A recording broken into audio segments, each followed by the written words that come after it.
অনেকদিন আগে আমি এবং আমার বোন দুজনে মিলে আমাদের চট্টগ্রাম সি বিচে ঘুরতে গিয়েছিলাম, সেটাই তোমাদের সাথে শেয়ার করছি।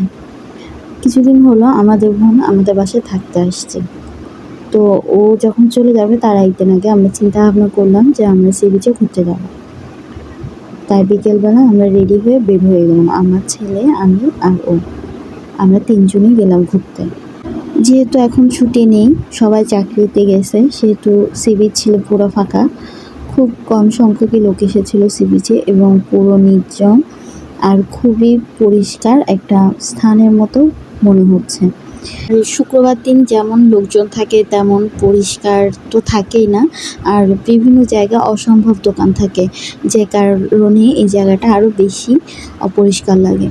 তো দেখো আমরা ঘুরতে ঘুরতে চলে আসছি, খুব সুন্দর সুন্দর জায়গা এখানের মধ্যে।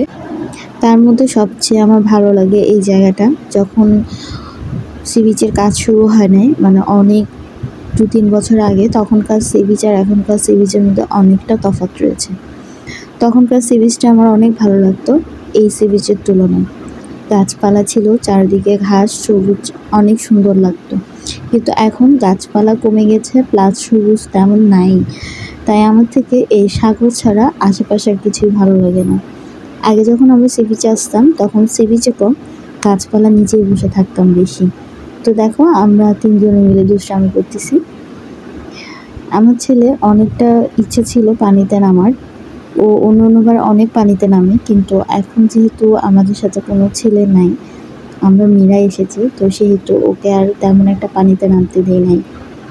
সি বিচের সব থেকে আকর্ষণীয় জিনিস হচ্ছে ঘোড়া, ঘোড়ার গাড়ি, ঘোড়ার পিঠে মানুষ চড়ে, এগুলো কিন্তু খুবই আকর্ষণীয়। যারা সি বিচে আসে, যারা শৌখিন হয়ে থাকে, তারা কিন্তু এই সব কিছু অ্যাফোর্ড করে থাকে বা এগুলোতে উঠে থাকে। আমার খুব ইচ্ছে ছিল উঠার, কিন্তু ওদের এখনকার অবস্থা দেখে আমার খুব কষ্ট হয়, কারণ একে তো শরীরে মাংস নাই, গোস্ত নাই, তার উপরে অনেক ভারী ভারী ধীরে ধীরে লোকজন ওঠে তার উপরে। আর অনবরত ঘোড়ার পিঠের উপরে তো চাবুক চলতেই থাকে, যে জিনিসটা দেখে আমার অনেক খারাপ লাগে, কারণ আমরা একটা মানুষ হয়ে একটা চাবুকের বাড়ি সহ্য করতে পারি না, আর ওরা অনেকগুলো চাবুকের বাড়ি সহ্য করতে হয়। তার থেকে বড় কথা, ওরা যদি একটু বিশ্রামও নিতে চায় তাও পারে না। এই প্রাণীদের দুঃখ দেখে আর আমার এদের উপর উঠতে ইচ্ছা করে না, বা ওদের পিঠে করে চড়তে ইচ্ছা করে না। দেখো কি সুন্দর অপরূপ দৃশ্য। এই দৃশ্য দেখার জন্য মানুষ দূর দূরান্ত থেকে এখানে ঘুরতে আসে। সি বিচ বলো, বিভিন্ন সমুদ্র সৈকত বলো, এই সৌন্দর্যটাই হচ্ছে মেইন। আর বালুময় রাস্তায় এইভাবে গুটি গুটি পায়ে হাঁটা। যদি বয়ফ্রেন্ড গার্লফ্রেন্ড থাকে তাহলে তারও অনেক দূর হাঁটা যায়। আমার ছেলে যখন এখন অনেক ছোট, তাই ওর পক্ষে আমার সাথে এত দূর হাঁটা সম্ভব না। তো যতটুকু হাঁটা সম্ভব আমরা অতটুকুই হাঁটবো, বেশি হাঁটবো না। আর এইখানের মধ্যে আমাদের আরেকটা সমস্যা হচ্ছে গুড়ি গুড়ি বৃষ্টি। যখনই একটু বিচে নামছি 10-15 মিনিট থাকছি, আবার গুড়ি গুড়ি বৃষ্টি শুরু হয়ে যাচ্ছে। এই বৃষ্টির জন্য আমরা ভালো করে আর সি বিচটা ঘুরতে পারলাম না।